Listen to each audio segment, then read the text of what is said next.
आज के इस लेक्चर में हम लोग ऑब्जेक्ट ओरिएंटेड प्रोग्रामिंग अप्रोच का जो सबसे बेसिक और सबसे इम्पोर्टेंट कंसेप्ट है क्लास और ऑब्जेक्ट, इन दोनों के ही कॉन्सेप्ट को समझने की कोशिश करेंगे। और क्लास और ऑब्जेक्ट के कंसेप्ट को समझने के लिए सबसे पहले हम लोग ये जानने की कोशिश करेंगे कि इन दोनों का यूज क्यों करते हैं, इसकी जरूरत क्यों है। उसके लिए हम लोग बिल्कुल बेसिक लेवल से प्रोग्राम स्टार्ट करेंगे और धीरे धीरे उस प्रोग्राम की मदद से समझते जाएंगे क्लास का जरूरत कैसे कैसे बढ़ते गया। ठीक है, यहाँ पर हम लोग एक बहुत ही सिंपल प्रोग्राम लिख रहे हैं। 2 नंबर के एडिशन का प्रोग्राम है, कंसेप्ट समझना है। इसको फिर हम किसी भी कॉम्प्लेक्स प्रोग्राम से कन्वर्ट कर सकते हैं। यहाँ पर हम लोगों ने 3 वेरिएबल बनाया है। ठीक है, F number, S number, user से इनपुट मांग रहे हैं, इंटर फर्स्ट नंबर, यूजर ने इनपुट दे दिया, वो एफ नंबर वेरिएबल में स्टोर हो गया। फिर सी आउट कर रहे हैं, इंटर सेकेंड नंबर, सी इन एस नंबर, सी इन एस नंबर। ठीक है, और रिजल्ट में हम लोग स्टोर कर देंगे F number plus S number और सी आउट से डिस्प्ले कर दिए द रिजल्ट या द सम इज रिजल्ट। ठीक है, तो कंपाइल किए तो ये मांग रहा है इंटर फर्स्ट नंबर, हमने दे दिया 5, inter second number 4, some is 9, बिल्कुल करेक्ट रिजल्ट आ गया। अब देखो ये जो प्रोग्राम डेवलप हुआ है ये मेन फंक्शन के अंदर डेवलप हुआ है। हम लोग ये बाय कंसेप्ट जानते हैं कि हम लोग C++ लैंग्वेज में जो लॉजिक डेवलप करते हैं वो किसी न किसी फंक्शन के अंदर करते हैं। अगर कोई भी फंक्शन हम यूज नहीं कर रहे हैं तो मेन फंक्शन के अंदर ही करना पड़ेगा। अब ये मेन फंक्शन के अंदर फिलहाल ये 2 नंबर के एडिशन का प्रोग्राम है। यहाँ पर कोई और भी प्रोग्राम आ सकता है। ठीक है, छोटा प्रोग्राम से लेके बड़ा प्रोग्राम तक, और उन सबको हम मेन में ही लिखेंगे। तो मेन के अंदर जो प्रोग्राम का लेंथ है वो छोटा बड़ा हो सकता है। फिर एक विचार आया लोगों के अंदर कि मेन को भी फ्री करो। मेन जो इतना सारा काम कर रहा है, हम कुछ ऐसा कंसेप्ट लेकर के आए कि मेन का जो वर्कलोड है वो कम हो जाए। तो इसके लिए यूजर डिफाइंड फंक्शन के कंसेप्ट को हम फॉलो करते हैं। हम खुद से अपने हिसाब से फंक्शंस क्रिएट करते हैं और उन फंक्शंस का एक डेडिकेटेड पर्टिकुलर काम होता है और वो फंक्शन उस काम को एग्जीक्यूट करता है। उस यूजर डिफाइंड फंक्शन के कंसेप्ट के साथ एक चीज हमेशा यह ध्यान रखना होता है कि जो भी फंक्शन हम क्रिएट कर रहे हैं मेन से बाहर, उन सारे फंक्शंस को मेन के साथ किसी तरह से लिंक करना पड़ेगा, क्योंकि कंपाइलेशन हमेशा मेन फंक्शन से ही स्टार्ट होता है। तो बाकी सारे फंक्शन जो हम लोगों ने क्रिएट किए हैं उनका मेन के साथ अगर लिंकिंग नहीं होगा तो कंपाइलर उन फंक्शंस तक नहीं पहुंच पाएगा। तो ये जो प्रोग्राम है इसमें मेन ही इनपुट रिसीव कर रहा है, मेन ही जो है नंबर्स को ऐड कर रहा है और मेन फंक्शन से ही आउटपुट डिस्प्ले हो रहा है। तो बेसिकली मेन फंक्शन यहाँ 3 अलग तरह के काम में इन्वॉल्व है: इनपुट रिसीव करना, इनपुट को प्रोसेस करना और आउटपुट डिस्प्ले करना। अब इसी छोटे से प्रोग्राम को हम लोग यूजर डिफाइंड फंक्शंस की मदद से क्रिएट करेंगे। तो इससे क्या है कि मेन को लिबर्टी मिलेगा, मेन को फ्रीडम मिलेगा।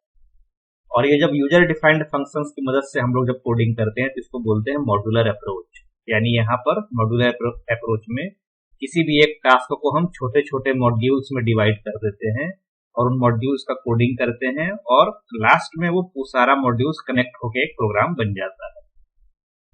तो यहाँ पर हम लोग ये डिसाइड कर रहे हैं कि 3 अलग तरीके का काम है। पहला काम है इनपुट रिसीव करना, दूसरा काम है और तीसरा काम है आउटपुट डिस्प्ले करना। तो इसके लिए हम लोग 3 फंक्शन बना लेते हैं। ठीक है, हम लोग जानते हैं फंक्शन क्रिएट करने के लिए हम लोग सबसे पहले फंक्शन को डिक्लेयर करते हैं, रिटर्न टाइप, फंक्शन का नाम और उसका अगर कोई आर्गुमेंट है तो कोई आर्गुमेंट। तो हमने एक बनाया है इनपुट फंक्शन। ठीक है, इनपुट फंक्शन जो है कीबोर्ड से वेरिएबल में इनपुट रिसीव करने का काम करेगा। तो ये आर्गुमेंट किसी से रिसीव नहीं करेगा, ये कीबोर्ड से डायरेक्ट वैल्यू रिसीव करेगा। उसके बाद एक दूसरा फंक्शन बना लेते हैं सम। अब सम फंक्शन जो है कीबोर्ड से जो दो वैल्यू आया उसको ऐड करेगा। तो कीबोर्ड से वैल्यू रिसीव हो रहा है इनपुट फंक्शन में, उसको यूज करेगा सम फंक्शन। तो इसका मतलब इनपुट फंक्शन से सम फंक्शन में वैल्यू ट्रांसफर करना पड़ेगा। तो एज ए आर्गुमेंट ही हम ट्रांसफर कर सकते हैं। फंक्शन चैप्टर जब पढ़े होंगे तो वहां पर ये बताया गया होगा कि एक फंक्शन से दूसरे फंक्शन में वैल्यू ट्रांसफर हम लोग करते हैं with the help of arguments. तो सम फंक्शन के अंदर दो आर्ग्यूमेंट आ जाएगा इंटीजर टाइप का, और सम फंक्शन जो है उन दोनों इंटीजर वैल्यूज को ऐड करेगा, और आउटपुट डिस्प्ले करने के लिए हम एक आउटपुट फंक्शन बना लेते हैं, और वो भी एक आर्गुमेंट रिसीव करेगा इंट टाइप का। अब ये तीनों फंक्शन डिक्लेयर हो गया। अब इन तीनों फंक्शन को हम डिफाइन कर देते हैं, void input। ठीक है, डिफाइन कर रहे हैं यहां पर। तो इसका मतलब ये दो लाइन है मेन के अंदर वाला, इसका अब यहां पर जरूरत नहीं है। यहां से इसको कट करो और यहां इसको पेस्ट करो। ये अब मेन के अंदर इनपुट रिसीव करने का काम नहीं होगा। कहां होगा? इनपुट फंक्शन के अंदर होगा। तो इनपुट फंक्शन के अंदर दो वेरिएबल बना लिए हम लोग, रिसीव करने का काम यहां से कर लेते हैं इनपुट फंक्शन से। तो ये यहां पर हो गया, ये पेस्ट हो गया। ठीक है, तो मेन फंक्शन को हम लोग धीरे धीरे फ्री कर रहे हैं। अब इनपुट फंक्शन ने कीबोर्ड से वैल्यू रिसीव करके अपने वेरिएबल एफ नंबर और एस नंबर में स्टोर कर दिया। इनपुट फंक्शन का काम तो क्लोज हो गया। अब आगे का काम सम फंक्शन करेगा। अब तो सम फंक्शन में हम एफ नंबर और एस नंबर को ट्रांसफर कर देंगे। ठीक है, ये हो गया। इनपुट फंक्शन के अंदर हमने सम फंक्शन को कॉल कर दिया विथ वैल्यू। अब यहां पर हम फिर सम फंक्शन को डिफाइन कर, इस तरीके का डिक्लेरेशन किया है हेडर में। डिफिनेशन के समय सेम वही लिखना होता है। और यहां पर अब हम डाटा टाइप के साथ साथ वेरिएबल भी बनाएंगे, क्योंकि हम लोग जानते हैं कि वो इनपुट फंक्शन से जो वैल्यू लेके आ रहा है एफ नंबर और एस नंबर, उसको स्टोर करने के लिए यहां पर वेरिएबल बनाना पड़ेगा। तो अब देखो, इनपुट फंक्शन एफ नंबर और एस नंबर जो है इनपुट का लोकल वेरिएबल है, इनपुट फंक्शन का पार्ट है। सम उसको डायरेक्ट एक्सेस नहीं कर सकता है, तो इसलिए सम के अंदर उसको ट्रांसफर किए। अब एफ नंबर एफ नाम से यहां कॉपी पेस्ट हो जाएगा, और एस नंबर एस के नाम से कॉपी पेस्ट हो जाएगा। ठीक है, और यहां पर एक वेरिएबल बना लेते हैं रिजल्ट, क्योंकि एफ और एस को ऐड ये कर रहा है, तो यहां पर एक वेरिएबल बना लिए रिजल्ट। अब इस रिजल्ट के अंदर हम लोग एफ और एस को ऐड कर देंगे। ठीक है, और रिजल्ट का वैल्यू डिस्प्ले कर देंगे। उसके लिए हम लोगों ने आउटपुट फंक्शन बनाया है। आउटपुट फंक्शन के अंदर रिजल्ट को पास कर दिया, ये हो गया। ठीक है, अब यहां पर हम लोग आउटपुट फंक्शन को डिफाइन कर देते हैं। यहां पर इंट टाइप का एक वेरिएबल बना लेते हैं आर। तो जो रिजल्ट वैल्यू सम फंक्शन से आ रहा है वो यहां आर के नाम से जाना जाएगा। अब यहां पर हम लोग ये कर देते हैं, कट करो यहां से, ये हो गया। ये आर से मिल रहा है, ये आर हो गया। फॉर्मूला तो हमने सम फंक्शन में लगा दिया। अब देखो, मेन फंक्शन फ्री हो गया बिल्कुल, यानी मेन फंक्शन जो भी वर्क कर रहा था उसको हम लोगों ने मॉड्यूलर अप्रोच का यूज करते हुए 3 अलग अलग मॉड्यूल्स या 3 अलग अलग फंक्शन में डिस्ट्रीब्यूट कर दिया। अब वहां इसको हम यूज कर रहे हैं। तो कंपाइलेशन तो मेन फंक्शन से स्टार्ट होगा। मेन के अंदर बाकी फंक्शन का लिंक है ही नहीं, तो हमको किसी न किसी फंक्शन का लिंक देना होगा। देखो, हम इनपुट फंक्शन के थ्रू सम फंक्शन तक पहुंच रहे हैं लास्ट लाइन पे, और जब सम फंक्शन पे आ रहे हैं तो फिर हम आउटपुट फंक्शन पे पहुंच जा रहे हैं। लेकिन इनपुट फंक्शन पे पहुंचने का कोई रास्ता नहीं है। इनपुट फंक्शन पे हम पहुंच सकते हैं मेन फंक्शन की मदद से। अब कंपाइलेशन जब हम लोग स्टार्ट करेंगे तो कंपाइलर मेन में आएगा, इनपुट फंक्शन देखेगा, पहला ही लाइन फंक्शन कॉलिंग, तो इनपुट फंक्शन के बॉडी पे चला जाएगा, वहां वो लाइन बाय लाइन एग्जीक्यूट करेगा। लास्ट में सम पे चला जाएगा, फिर सम के अंदर लाइन बाय लाइन एग्जीक्यूट करेगा, वहां से आउटपुट पे जाएगा, आउटपुट के अंदर लाइन बाय लाइन एग्जीक्यूट करेगा, यहाँ से एंड हो जाएगा तो वापस सम में जाएगा, यहाँ एंड मिलेगा तो वापस इनपुट में आएगा, वहां एंड होगा तो वापस फिर मेन में आएगा। मेन में नेक्स्ट लाइन है रिटर्न 0, तो वहां से वापस वो बाहर आ जाएगा। अब इसको कंपाइल करके देख लीजिए। अब देखो inter first number 10, inter second number 20, the output is 30। बिल्कुल सही प्रोग्राम वर्क कर रहा है ऐसे ही। ठीक है, ये आ गया first number 10, second number 20, some is 30। ये हो गया।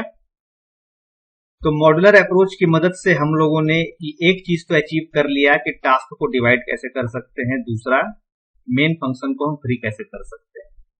लेकिन इसके साथ कुछ कॉस्ट भी जुड़ा हुआ है। क्या क्या? देखो, जब मेन फंक्शन के अंदर हम लोग प्रोग्रामिंग कर रहे थे तो वहां 3 वेरिएबल बनाए, F number, S number, result, और वहां वर्क हो गया। जब हम मॉड्यूलर अप्रोच को फॉलो तो यहाँ नंबर ऑफ वेरिएबल्स बढ़ गया है। इनपुट फंक्शन के अंदर तो 2 वेरिएबल बना, काउंट कर लो, 2 यहाँ पर बना। ठीक है, फिर सम के अंदर 2 और बनाना पड़ा, 4 हो गया। सम के अंदर एक रिजल्ट बनाए, 5, और फिर आउटपुट के अंदर एक आर बनाए, 6। टोटल 6 वेरिएबल्स की मदद से हम सेम प्रोग्राम को कर रहे हैं। इसी सेम प्रोग्राम को अगर हम एक ही फंक्शन के अंदर करें तो 3 वेरिएबल लगेगा, तो स्पेस रिक्वायरमेंट बढ़ गया। तो ये जो स्पेस बढ़ रहा है प्रोग्राम का, यानी प्रोग्राम को स्टोर करने के लिए 6 × 4 24 बाइट्स चाहिए। अगर मेन में करते हैं तो 3 × 4 12 बाइट्स चाहिए। ये स्पेस का रिक्वायरमेंट बढ़ रहा है, प्लस फंक्शन टू फंक्शन, यहाँ फंक्शन दूसरे को कॉलिंग भी कर रहा है तो उसमें एक अलग जंपिंग का केस है। तो ये सब एक कॉस्ट बढ़ गया। हम फंक्शन और टास्क को डिवाइड करना तो जान गए, लेकिन नंबर ऑफ वेरिएबल्स बढ़ जा रहा है। अब यही एक प्रॉब्लम है। जो प्रोसीड्यूरल प्रोग्रामिंग अप्रोच है जिसको सी लैंग्वेज फॉलो करता है, तो सी लैंग्वेज सबसे ज्यादा पॉपुलर लैंग्वेज था अपने टाइम पे। अभी भी सिस्टम प्रोग्रामिंग में हम उसी का यूज करते हैं। फास्ट एप्लीकेशन बनाना हो तो उसी का यूज करेंगे। तो सी लैंग्वेज के अंदर ये जो दिक्कत था, इसी को ऑब्जेक्ट ओरिएंटेड प्रोग्रामिंग अप्रोच के कंसेप्ट को ऐड करके सी के साथ हम लोगों ने दूर कर दिया। ऑब्जेक्ट ओरिएंटेड प्रोग्रामिंग अप्रोच में क्या है कि हम क्लास और ऑब्जेक्ट का यूज करते हैं। क्लास का जो कंसेप्ट है वो ये है कि क्लास ये अलाउ करता है कि हम एक टास्क को छोटे छोटे मॉड्यूल्स में डिवाइड कर सकते हैं, यानी हम डिफरेंट डिफरेंट फंक्शंस बना सकते हैं। साथ ही साथ उन फंक्शंस में यूज होने वाले वेरिएबल्स को भी हम एक ही जगह क्रिएट कर सकते हैं। कहने का मतलब, अब एक हम क्लास बनाएंगे और क्लास के अंदर जो एक्चुअल रिक्वायरमेंट ऑफ वेरिएबल है 3, बस 3 वेरिएबल का ही यूज करेंगे, और 3 फंक्शन जो हम लोगों ने यहां पर बनाया है, सेम फंक्शन हम वहां पर भी बना सकते हैं। ठीक है, और बनाएंगे उसको क्लास के अंदर। तो नंबर ऑफ वेरिएबल्स घट गया, और जंपिंग के केस में भी तो बहुत बेनिफिट मिलेगा। ऊप्स का कंसेप्ट यही है, क्लास का कंसेप्ट यही है। Class allow us to combine together variables and functions that will operate on that variable. तो इसी प्रोग्राम को हम लोग क्लास की मदद से करेंगे। तो प्रोसीड्यूरल प्रोग्रामिंग अप्रोच का जो ड्रॉबैक था वो तो समझ में आ गया। अब सी के साथ ऊप्स को ऐड कर दिया गया तो एक नया लैंग्वेज बना C++। ऊप्स का कंसेप्ट बहुत पहले से है। C++ ऊप्स का पहला लैंग्वेज नहीं है, उससे भी पहले और लैंग्वेज था, लेकिन वो सब उतना पॉपुलर नहीं हो पाया था। सी सबसे ज्यादा पॉपुलर हुआ, और सी जो है प्रोसीड्यूरल अप्रोच को फॉलो करता था। फिर सी में जब ऊप्स को ऐड किए तो C++ बन गया। तो सी ऑलरेडी पॉपुलर था ही, तो C++ भी उसी हिसाब से पॉपुलर हो गया, और जब ऊप्स को ऐड कर दिया गया तो और ज्यादा पॉपुलर हुआ।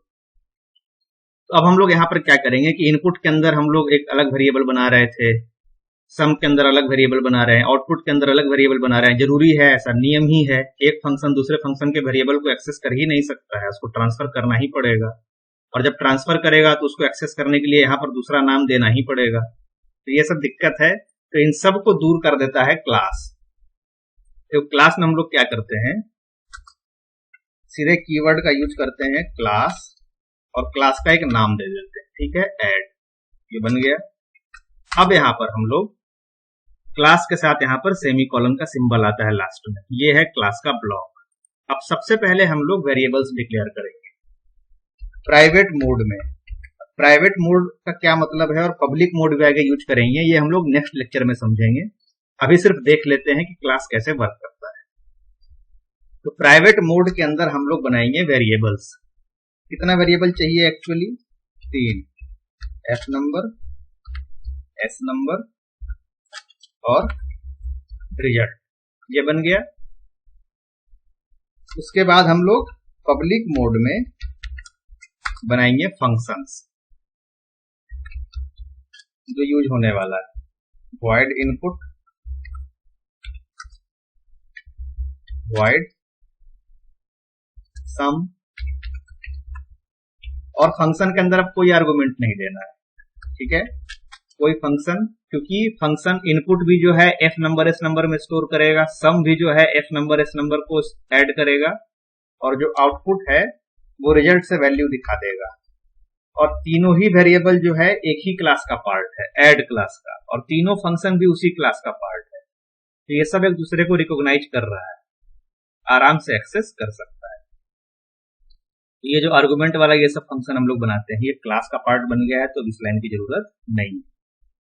अब इन सब फंक्शन को हम इसको बोल देते हैं फंक्शन डिक्लेरेशन, इसको यहाँ पर डिफाइन भी कर देंगे, हम क्लास के अंदर ही डिफाइन कर सकते हैं, इसको यहाँ पर डिफाइन कर दो ऐसे। अब ये वाला जो 4 लाइन है ये यहां से उठ के ऊपर चला जाए, ठीक है, ये बन गया। और इनपुट के अंदर से अब वेरिएबल क्रिएट कर रहे हैं और जो सम को ट्रांसफर कर रहे हैं, इन सब की कोई जरूरत नहीं। उसी तरीके से हम सम फंक्शन को भी डिफाइन कर सकते हैं। सिंपल रिजल्ट के अंदर हम लोगों ने अगर बनाया वेरिएबल रिजल्ट है ना, रिजल्ट के अंदर अब एफ और एस नहीं, डायरेक्ट एफ नंबर और एस नंबर इसको लिखेंगे, ठीक है। यहां से इसको गायब करो, इसकी कोई जरूरत नहीं। और उसी तरीके से आउटपुट फंक्शन को भी हम लोग डिफाइन कर देते हैं, ये वाला लाइन यहां आ जाएगा